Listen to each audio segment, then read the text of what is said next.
राधा से मिले बर आए हो। हाँ। किशन राधा के भाई ना? जाना तो मंटोरा ते मुला राधा संग अभी मिला सकत हस। हाँ।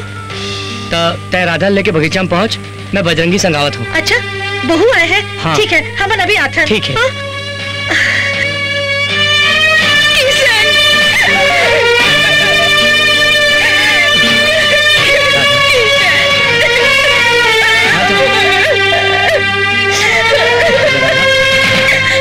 कहोगे राधा, आए और चल दिए।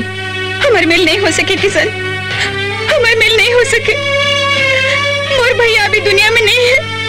मैं तो तोड़ पर आया हूँ राधा। ओ बाबूजी और बहुजीला मोला संभालना। मैं तो उससे ब्याह करना चाहता हूँ। मैं जाना था किशन, तेरे बंधना मोर अपन घर ला उजाड़ के रख दी। तोर दुख में मैं तोर साथ हूँ राधा, ते अपन आपला अकेला मत समझ।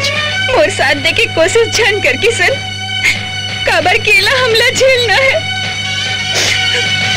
लेकिन तोर तो अभी पढ़ाई लिखाई बाचे है।